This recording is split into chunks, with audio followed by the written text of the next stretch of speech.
não é?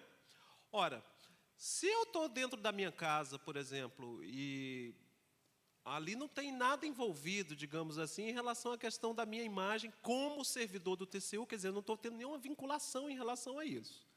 Então, em princípio, eu não vejo nenhum tipo de problema na questão do uso de bebida dentro de casa. E a gente não quer mexer com isso. Por favor, eu não quero trazer essa polêmica para a comissão de ética, né? Agora, é óbvio que, por exemplo, quando nós estamos aí, por exemplo, num evento profissional, cabe um certo cuidado, porque é a questão da nossa... Aí eu vou trazer a nossa questão, a visão oficial, né? A visão do código. Quer dizer, eu estou tratando de imagem. Então, a imagem, ela fica muito... Quer dizer, uma coisa veja só, se sai na imprensa, por exemplo, digamos que eu bebo todas e eu perco a cabeça no carnaval, não sei o quê, e sei lá, eu faço qualquer coisa muito absurda e sai uma manchete no jornal. Servidor do TCU sai pelado, correndo pela rua. Será que a imagem do TCU aí não está sendo atingida? Se nada disso acontecesse, fala assim, ó, um louco saiu no meio da rua, pronto. Então, muito a questão da imagem institucional e da nossa categoria. Quer dizer, se eu estou numa situação em que uma dessas coisas, e também a minha imagem pessoal como profissional, ela fica arranhada, aí nós devemos pensar duas vezes se tomamos o próximo gole ou não. É melhor nós irmos pela questão da parcimônia, do meio termo. Com moderação, então, está liberado. Com moderação. E assim, estou falando aqui, inclusive, não pela comissão, tá? Estou dando a minha opinião pessoal. André. Alô. Uma pergunta que as pessoas já têm feito um bocado, já me perguntaram sobre isso. Existe alguma previsão da gente poder adotar banco de horas também para quem está no teletrabalho parcial?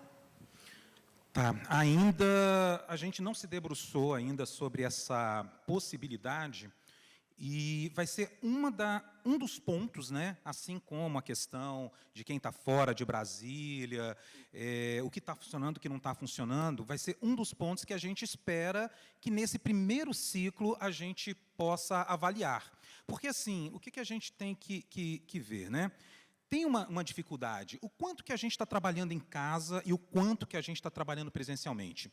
O que se espera, né, de forma convencional do servidor público são as 40 horas semanais, ou no nosso caso, para quem não tem função, as 35 horas semanais.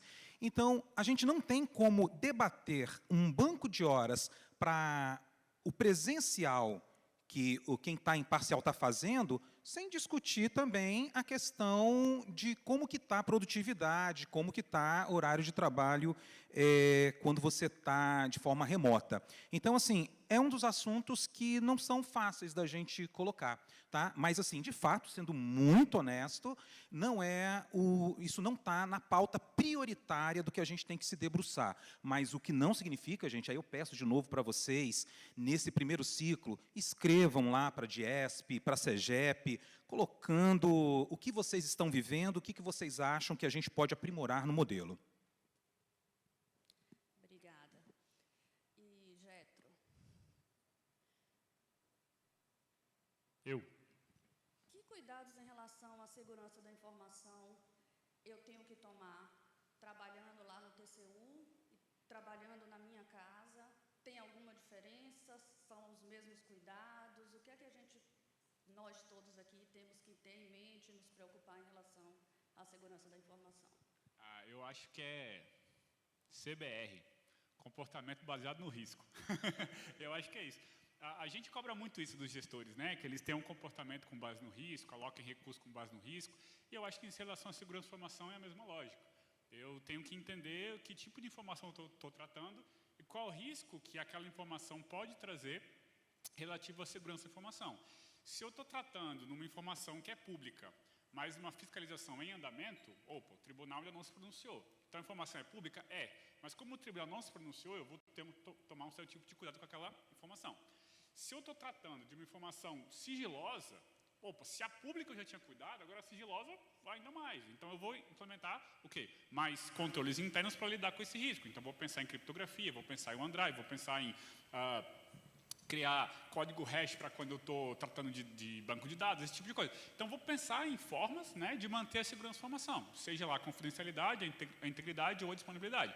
Se eu estou tratando de uma informação que é pública de forma, né, assim, é uma coisa que está em transparência ativa, por exemplo, é um documento que já está publicado no Ministério da Saúde, na educação ou dentro do próprio TCU, aí o risco é bem menor, então posso ter um outro comportamento.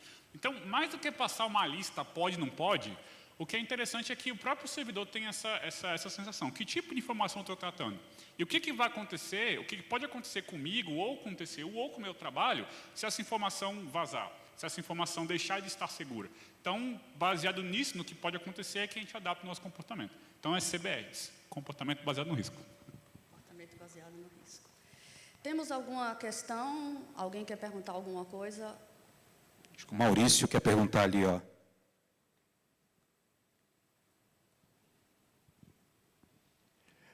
Eu tenho, primeiro, pergunta para o Marco. São duas perguntas, na verdade, mas elas estão conectadas. Primeiro, boa tarde a todo mundo aí que não embebeu demais, não, mentira. Marco, a questão que você colocou ali, uma sobre dentre as atenções ao Código de Ética, está o assédio sexual e moral. Nessa questão do assédio moral, percebe-se que existe algumas situações em que existem assédios explícitos dentro do tribunal. E aí a questão é como caracterizar isso, se tem que apresentar documentos, se não tem, porque, essa aqui, conectando ainda essa pergunta, já para você responder as duas, você colocou que ainda tem uma discussão, e realmente eu li o Código de Ética, ele não previa punições, né? Mas a Lei 8.112 prevê a penalidade de advertência ao descumprimento de orientações normativas internos. Então, assim, se não é aplicável, no caso de alguém descumprir os preceitos do Código de Ética, a aplicação da penalidade de advertência prevista na Lei 8.112. Seriam essas duas perguntas aí, e se o tribunal tem alguma visão sobre essa questão do assédio moral. Teve uma pesquisa, teve uma coisa forte, foram colocadas muitas questões de muitas pessoas relativas ao assédio moral. Eu não sei se isso chegou, aproveitando também perguntar para a CEGEP, se chegou na CEGEP, que é uma forte manifestação dos servidores sobre um assédio moral que tem sido muito explícito dentro do tribunal. Muito obrigado. Tá, essa sua pergunta ela é muito boa, porque ela até me dá a oportunidade de esclarecer um outro ponto a respeito da dinâmica da comissão de ética. Quando há alguma infração que ela extrapola o limite ético e ela se torna disciplinar, quem vai tratar disso é a corregedoria. Então, quando nós, por exemplo, esse caso do assédio moral e o sexual, para mim está quase evidente. Talvez a Ana Paula da corregedoria até tenha mais informações. Pois é. Eu acho que, em tese, isso já é infração disciplinar, se comprovado, não? Mas, pelo menos, eu acho que você devia falar. Só fechando a parte da comissão de ética, o que acontece? Num caso desse, a comissão de ética vai apreciar sobre o aspecto ético e, na verdade, eu acho que... E aí, quem vai conduzir o processo dentro da possível parte disciplinar seria a corregedoria. Vou fazer aqui o complemento, né? Na verdade, o que acontece? Os conceitos de assédio sexual e assédio moral, eles não são conceitos que não são tipificados na 8.112 como infração disciplinar. Então, não são coisas que estão diretamente ligadas a uma ação correcional. embora, às vezes, um assédio moral ou sexual possa configurar infração disciplinar, né? E, por vezes, uma ação que não configura assédio moral, um servidor que desrespeita o outro, grita, o assédio moral ele tem no conceito embutido uma intencionalidade, a recorrência, e um episódio isolado pode configurar uma infração 812 sem necessariamente configurar o assédio moral. Como que a Corregedoria tem atuado nesses casos, né? A gente tem feito uma campanha, fizemos a pesquisa. Nos casos, a gente tem atuado na linha educativa, com base na campanha, no questionário e nas campanhas educativas que a gente vem fazendo, e, paralelamente, a gente está tratando dos casos concretos. Temos o canal de comunicação de ocorrência de assédio, e o primeiro tratamento dos casos concretos é feito com base numa abordagem de escuta, diagnóstico, acolhimento, orientação da vítima, e a gente só parte para o campo disciplinar quando você não consegue equacionar a situação de uma forma mais construtiva, porque essas duas atuações elas acabam sendo um pouco incompatíveis. E a configuração de infração disciplinar é muito rara nesses casos, porque para você ter os elementos e se enquadrar ali num tipo da 812, que é uma lei de 1992, e esses conceitos são conceitos relativamente novos, é um pouco difícil. Então, até nessa abordagem inicial, a gente faz um alinhamento de expectativa também, para a pessoa compreender quais são as ferramentas que a gente tem para lidar com aquilo. Nem sempre é a abordagem disciplinar, embora haja um anseio nesse sentido. Temos mais alguma pergunta aí? Aqui tem um colega. Boa tarde, Marcelo, do Rio de Janeiro. Primeiro, parabéns à organização do evento. Realmente tem sido, assim, uma satisfação a gente estar aqui nesse lugar e participando aí de essas palestras brilhantes aí que os palestrantes, congressistas têm nos colocado. Eu queria direcionar uma pergunta um pouco mais light, mas não menos importante para o Getro, né? Getro, é o seguinte, existe uma funcionalidade no OneDrive, né? Eu sou usuário também como assinante particular, né, pessoal, que chama cofre pessoal no OneDrive. E eu acho que eu não identifiquei o uso dele no TCU. É porque ele não é confiável bastante. As camadas de segurança do tribunal suprem isso. Foi uma opção de não disponibilizar para os servidores, porque, em tese, ele, né, eu sou leigo na área de TI, mas ele também ofereceria uma certa camada de segurança, criptografia para os usuários, né? Então, essa é a primeira pergunta.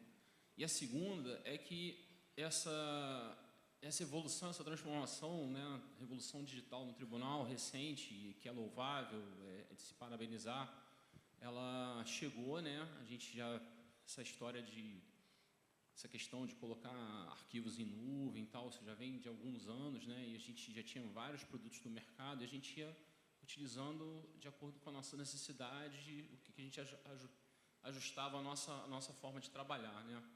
Então, por exemplo, existem alguns aplicativos de produtividade que não são oficiais do tribunal, tipo um Trello da vida, um Todoist. E o que você recomenda em relação a esses aplicativos? É possível a gente continuar usando? As camadas de segurança do tribunal, por exemplo, se você coloca um link num aplicativo desse de produtividade, elas são suficientes? Ou o tribunal não recomenda de jeito nenhum? O que você teria a falar sobre isso? Tá, então são duas perguntas. A primeira é em relação ao cofre do OneDrive e a segunda em relação a aplicativos que estão relacionados pelo trabalho, mas não são propriedade ou impulsionados pelo TCU. Bom, em relação ao cofre do OneDrive, a gente não chegou a avaliar isso como solução. Então, acho que a gente pode reavaliar e ver se essa solução é importante. De forma geral, a gente sempre recomendou usar um gerenciador de senhas, né? Então, de repente, esse cofre pode ser uma solução importante e se está entregado no OneDrive, melhor ainda, né? Está mais fácil agora. Então, eu vou pegar a sugestão e levar lá para o pessoal da CETIC, né? E, de repente, para o Comitê de Proteção de Segurança e Informação do TCU também, de repente, a gente consegue sair com uma orientação formal sobre esse caso. Sobre a questão do Trello, eu vou ser bem sincero, tá? É melhor não usar, tá? Você pode pegar o seu celular aí e digitar assim, Trello TCU, no Google, dá Enter. Você vai encontrar uma série de informações do TCU que estão no Trello, tá? Justamente porque o Trello não tem as mesmas camadas de segurança do TCU. Tá? Então, você pode pegar o celular aí e dar uma checada, você vai ver. Então, assim, é bom tomar cuidado, tá? Então, a gente tem, no Microsoft 365, no Office 365, a gente tem o Planner, né? Que não é tão famoso quanto o Trello, mas serve aos mesmos propósitos. Inclusive, quem tem um pouquinho mais de conhecimento consegue integrar o Planner a qualquer tipo de chat ou de equipe no Teams, tá? Então, você não precisa usar ou o Planner ou o Teams. Você consegue ter uma aba dentro da sua equipe onde você tem uma aba lá, tarefas, onde tem o Planner integrado. Então, assim, hoje está muito fácil você ter todo esse controle de produtividade num lugar só, tá? Mas essa integração só é possível na solução doméstica, que é o Office 365, tá bom? Então, é isso. Queria fazer aqui mais uma pergunta para o Marco Aurélio. Como garantir a uniformidade de interpretação e de aplicação do Código de Ética se a chefia imediata é que deve dirimir conflitos de interesse? Como fazer com que isso tenha essa uniformidade no tribunal? Essa é uma questão boa, porque porque até nem deu tempo de eu falar mais sobre isso, né? Mas a Resolução 330, ela especifica que, nesse caso de possível conflito de interesse, por exemplo, o servidor que está numa situação de conflito de interesse, por exemplo, potencial, quer dizer, aquele caso, por exemplo, que eu estou numa situação que pode vir a configurar conflito de interesse e eu pego um processo que é sensível para mim. Então, o Código de Ética especifica que a chefia imediata é quem vai discutir essa questão. Só que a gente tem um problema aí, que é o seguinte: o tribunal é muito grande, e aí nós podemos ter diversidade de entendimentos. Por exemplo, eu posso ter, por exemplo, um dirigente que tem uma visão ética, digamos assim, mais estrita, e um outro que nem tanto. Então, nós estamos pensando que talvez vai ser necessário o desenvolvimento de um sistema de cadastramento aí desses possíveis conflitos de interesse, quer dizer, no âmbito de cada unidade básica. De repente, isso vai ser cadastrado, e a comissão de ética vai fazer um certo monitoramento desses entendimentos. E um outro ponto que a gente vai ter que tentar trabalhar também futuramente é em baixar orientações, à medida em que isso tenha um certo aumento, né? Que a comissão de ética já faz um trabalho de divulgação hoje, que eu acho que poucas pessoas conhecem, mas nós disponibilizamos na nossa página todas as consultas que nós respondemos. Então, já estão lá. Então, por exemplo, tem uma série de questões que os servidores colocam. Geralmente é o próprio servidor quem coloca a questão. E aí, nessa página do Código de Ética, nós disponibilizamos essas respostas. Mas é um desafio, tá? É uma questão nova, é uma questão porque hoje o que tem acontecido é que, geralmente, quando o servidor está com uma dúvida, ele já joga direto para a comissão de ética. E aí, hoje, a gente ainda está respondendo. A gente espera que isso não aumente, a gente espera que o código seja bem assimilado por todos e que a quantidade de conflitos caia, fique tranquila, mas é um desafio para o futuro. Pode ser que seja necessário. Então, provavelmente, a gente vai ter que ter um sistema e baixar orientações para tentar uma uniformização no âmbito da casa toda. Camila, você me permite quebrar o protocolo? É só para responder ao Marcelo de uma outra coisa que me passou pela cabeça, que é o seguinte: eu falei da integração do Planner com o Teams, né? E eu queria contar para vocês uma experiência pessoal. Quando eu estava na Sex Admin, lá no controle externo, eu era diretor lá e responsável por 7 pessoas. E ficava uma certa sensação, pelo pessoal que trabalhava comigo, que umas pessoas trabalhavam muito e outras não trabalhavam tanto, né? Então, eu tinha essa sensação lá. E eu, como diretor, sabia que não era verdade, porque eu sabia exatamente o que cada um estava fazendo e qual eram os prazos de cada um. Então, o que eu fiz lá? Eu peguei o quadro branco, e coloquei fulano A trabalhando nisso, prazo é de tal a tal. Fulano B trabalhando nisso, fiz isso para todo mundo. E desde que eu fiz isso, acabaram essa sensação, esse sentimento de que fulano estava trabalhando muito, trabalhando pouco, porque estava todo mundo sabendo o que todo mundo estava fazendo. Então, a vantagem de integrar o Planner ao Teams é essa.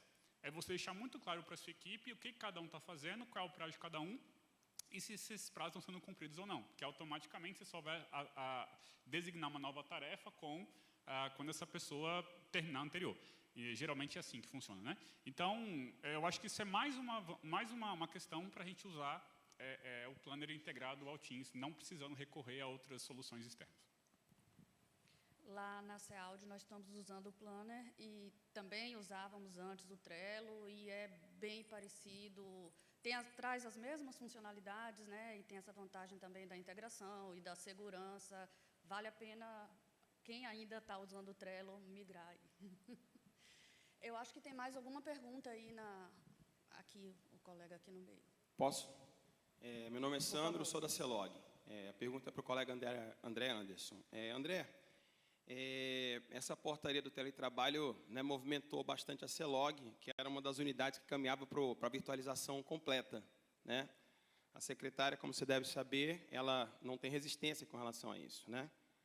Então, em que medida que o retorno a esse teletrabalho híbrido, isso pode representar alguma evolução? Eu não entendi essa parte do discurso, esse é o primeiro ponto. O segundo ponto é que o TCU ele sempre foi uma referência, ele nunca foi referenciado na administração pública. Hoje, a gente está atrás, em termos de teletrabalho, né, a possibilidade de fazer teletrabalho total, da Receita Federal, da AGU, do Banco Central.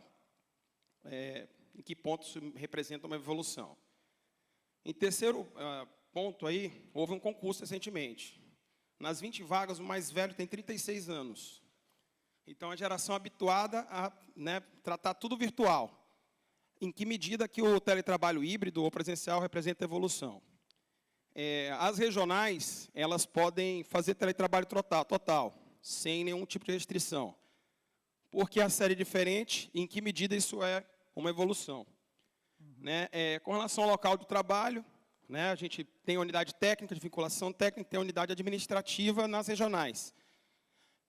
Não pela portaria, mas pelo que foi explicado, até num canal de comunicação que, né, aqui eu elogio, foi prontamente respondido pela equipe, né, quando eu mandei, né, levou um pouco mais que 15 minutos, mas foi cumprido com satisfação, né, o atendimento a isso.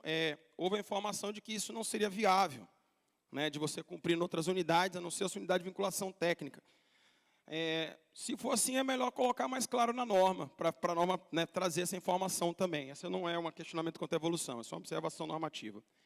E com relação à autonomia, né, que a gente tanto prega no tribunal, para os gestores também, né, a pergunta que eu faço, né, como última, eu sei que são muitas, André, né, depois eu posso mandar para você, caso você queira, por que essa decisão quanto ao teletrabalho total não ficou a cargo dos secretários, de cada um dos secretários, e não a cargo das secretarias gerais ou do acordo que houve, né, entre os secretários e os gestores. E, finalmente, só um dado. No TC 044-545-2021-5, onde foram examinadas as posições dos gestores, houve uma enquete com relação à presença dos servidores, né, na unidade. A opção mais marcada pelos gestores foi que seria mensal, o ideal, 30,2. Semanal, 29,9. 2 vezes por semana, que foi o que prosperou, 21,9. Então, só para ilustrar que o tribunal fez opção pela terceira opção.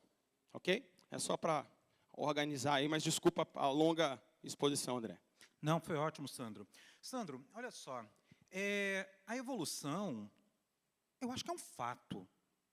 Se você tem uma organização que até determinada data possibilitava somente 40% do seu quadro fazer teletrabalho e 60% presencial todos os dias, e você agora tem a possibilidade de que esse 60% tenha um modelo de trabalho flexibilizado vindo apenas 14 horas por semana, eu não vejo, pessoalmente, André, eu não vejo como isso não ser uma evolução no sentido de flexibilização do trabalho.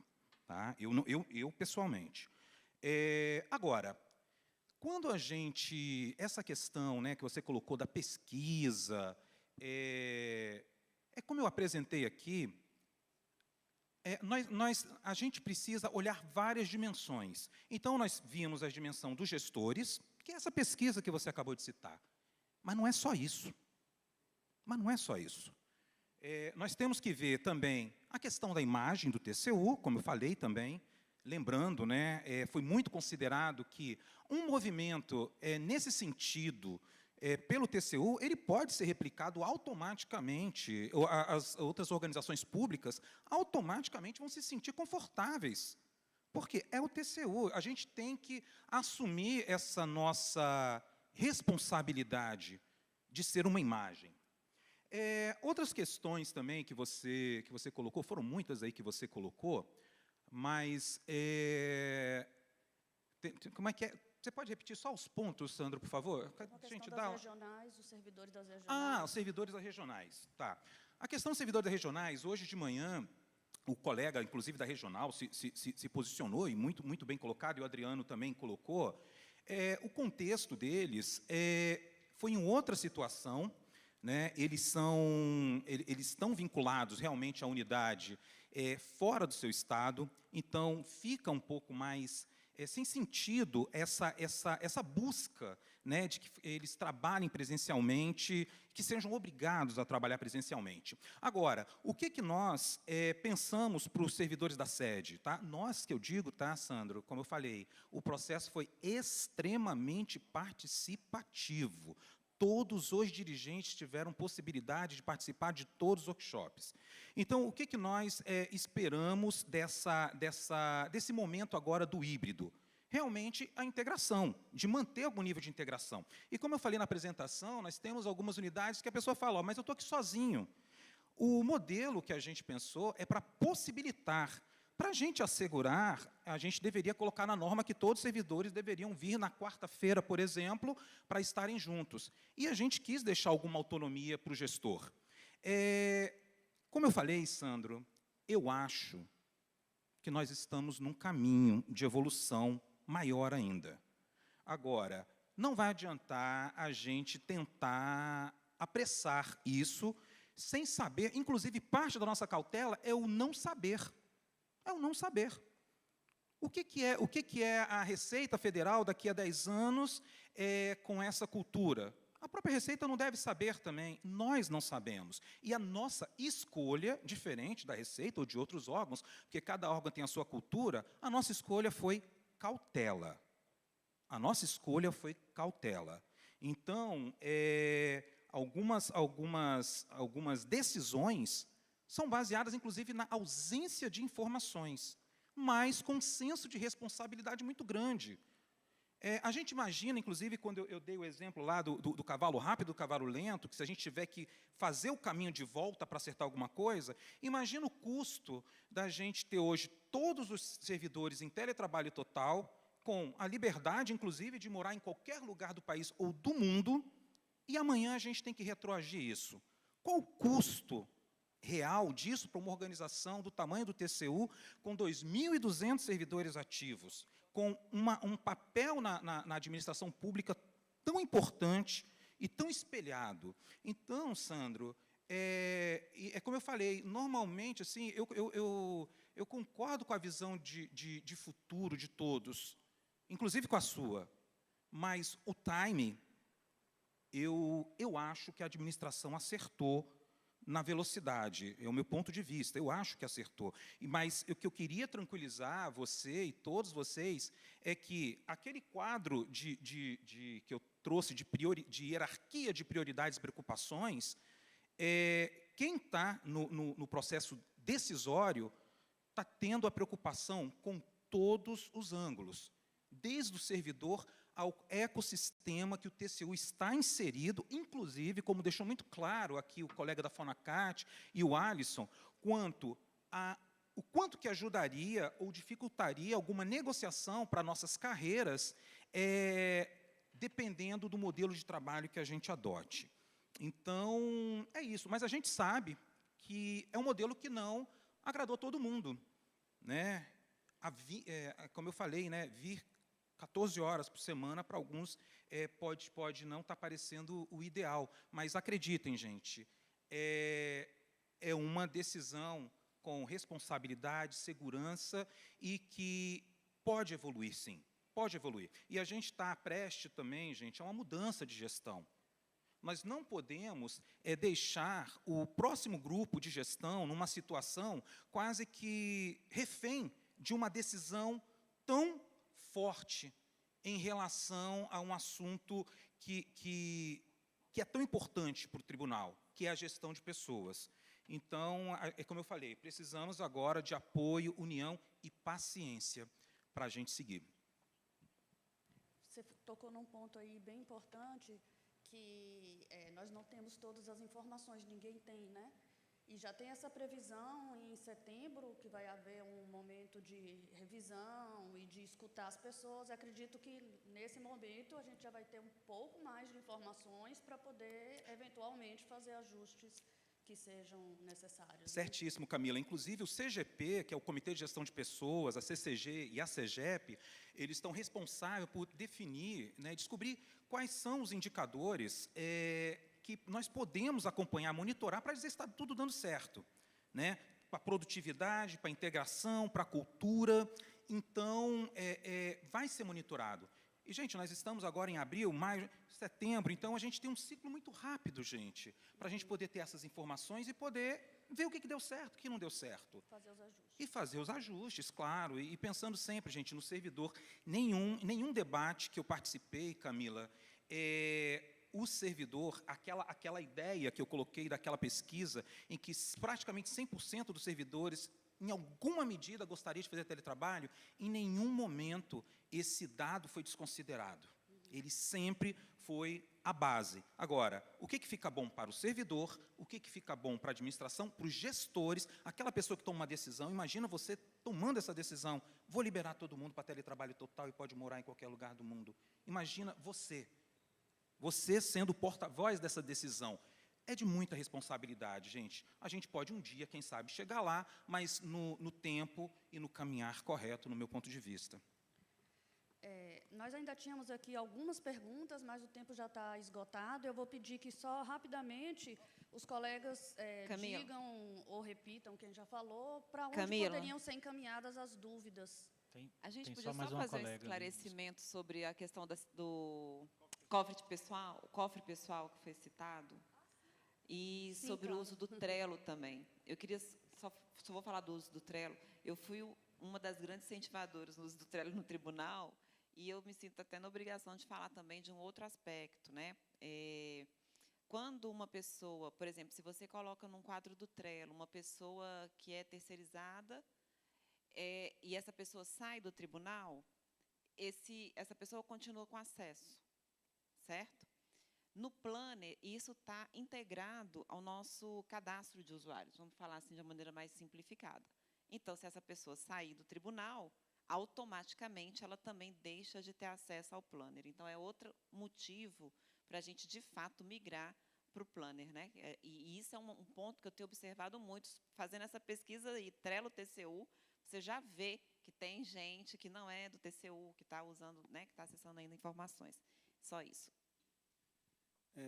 Falando sobre o cofre pessoal que o colega perguntou, eu chequei ali com os universitários e a versão que a gente tem, a versão business que a gente usa no tribunal e em outras organizações, ela não tem o cofre pessoal, ela só vem na pessoal e na family.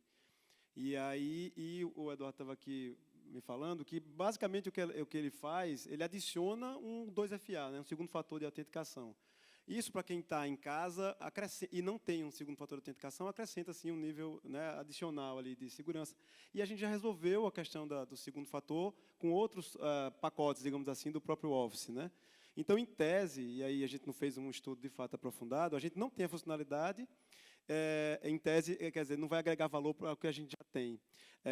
E eu chequei ali agora e não há, no plano de entregas da Microsoft, isso é uma resposta de dezembro, um plano, uma estimativa para que o cofre pessoal vá para a versão de negócio que é a que a gente usa, né, a versão corporativa. Então, assim, não existe uma estimativa de prazo para que isso fique disponível e ele não está disponível atualmente. Tá? Então, a gente vai ter que trabalhar com outras soluções, como a gente já vem trabalhando, que não essa funcionalidade.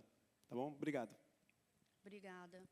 Vou pedir, então, só que vocês repitam os e-mails aí para as demais dúvidas, que as demais dúvidas possam ser encaminhadas, e aí elas vão sendo respondidas quando possível, né? Como é que é? Tá. Em relação à comissão de ética, nós pedimos que vocês entrem pela página da comissão de ética no portal do TCU, tá? Basta entrar lá no portal do TCU, onde tem lá do lado esquerdo o institucional, tem uma opção lá que é a gestão da ética. E aí a gente pede que se entre por lá, porque essa questão que vai ser colocada, a comissão de ética vai responder e depois ela vai ficar, inclusive, cadastrada lá para consulta. Bom, então, queria agradecer a intervenção da STI pela Fabi, da CETIC pelo Bruno e pelo Edu, sobre a questão do cofre, e lembrar vocês que é CBR, tá? Comportamento baseado em risco em relação à segurança da informação. Qualquer dúvida, tcu.gov.br/SI, ou então pode mandar o e-mail para cesouve@tcu.gov.br. Se a gente não resolver, a gente manda para quem sabe resolver. Gente, lá é relacionado ao modelo de trabalho DIESP, PMUDO, @tcu.gov.br, e mandem dúvidas, sugestões, para que a gente acompanhe durante esse ciclo aí de 6 meses, ideias, ponderações, para a gente nutrir essa conversa e a gente poder sair aí do outro lado com um modelo cada vez melhor para o servidor, para o TCU, para o gestor, para a sociedade, para todo mundo. Agradeço aí aos três pela disponibilidade de vir aqui esclarecer essas questões para a gente. Obrigado a todos. Vamos encerrar esse painel. Queria fazer um agradecimento aqui, nossos colegas painelistas, a Camila, nossa moderadora, e também fazer a entrega da distinção dos nossos colaboradores. Eles já deixaram os contatos aí para responder as questões mais complexas, né? Que a gente não vai ter tempo de abordar aqui, mas fica aí o agradecimento da Auditar, Marco Aurélio.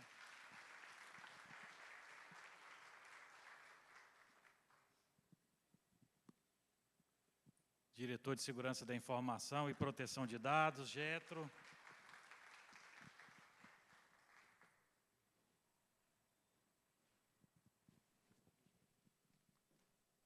A Maria Camila, nossa moderadora, secretária de Auditoria Interna. Obrigado, Camila.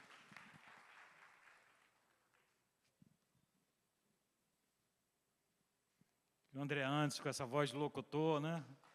Nosso diretor. Isso. Obrigado pela parceria.